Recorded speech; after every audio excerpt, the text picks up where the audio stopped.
Well, thank you very much, Mr. Stradom. Now, we all know that the 1980s were a time of real political turmoil in South Africa, and many of our past and current leaders were exiled in Tanzania and Zambia at the end of the decade.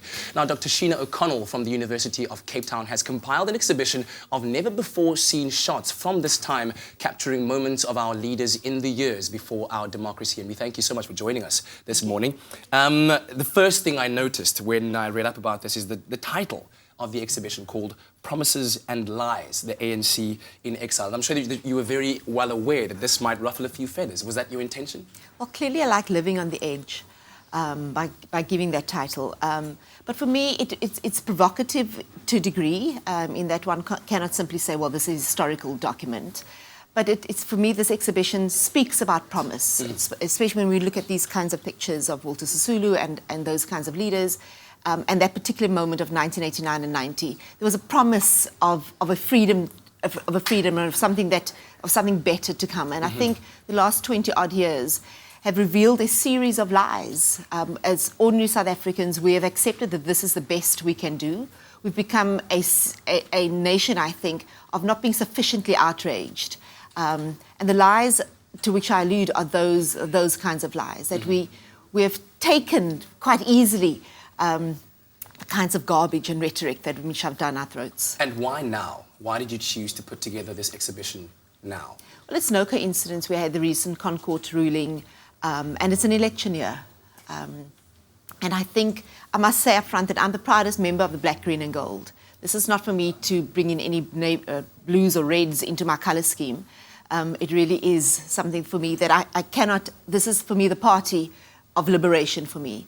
But it is a time now that we need to rethink what the ANC means, that we need to take back this party that seems to rest now in the top management, in the NEC and in the top brass. But really it is a party of the ordinary. It is a party of ordinary men and women and youth who fled this country and who did magnificent things. So that is a call to that, for us to take this party back. Yeah. And so what are these photos, when you look at them, say about the ANC's involvement in the struggle and where we are as a nation now, do you think?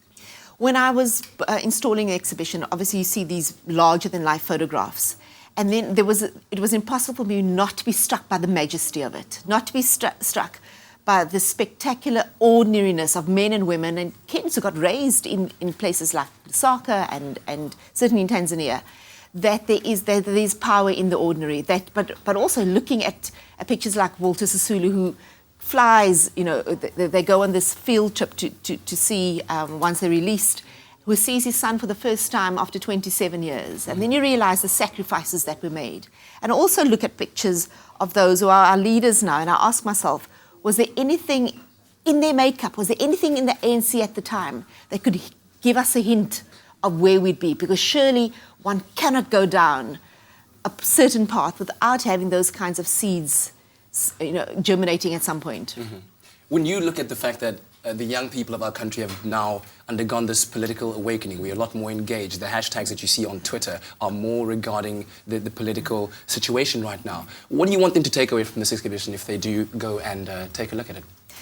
We've been really lucky in that it's been primarily young people going to see the show, which is great. I think photographs of this nature afford us a backward glance, so we know where we're coming from. We know the lessons of Sisulu and Tambo and Mandela and others, and Chris Hani, so we know those lessons. But what the youth can take from this is that to be empowered as citizens, as active citizens, and to imagine where they will be in 20 years' time, so that the onus and accountability is on them. And I understand this is one of your favourite pictures of a young President Jacob Zuma over there in the middle. Why? Because he seems almost unrecognizable to me. Certainly has hair. Sorry.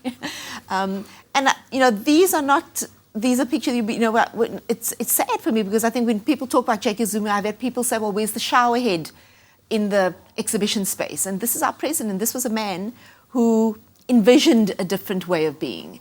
And I'm more interested in what does he think when he looks back at this picture and sees an idealized kind of idea of what 2016 could look like. Well, that would be a very interesting interview indeed. But thank you very much, Dr. O'Connell, for joining us this morning. Now, if you are in Cape Town and are interested in viewing this exhibition, head on to the Michaelis Gallery at the hidden campus of UCT. But right now, it's time for us to find out what else you can expect on this morning's edition of your Feel Good Breakfast Show.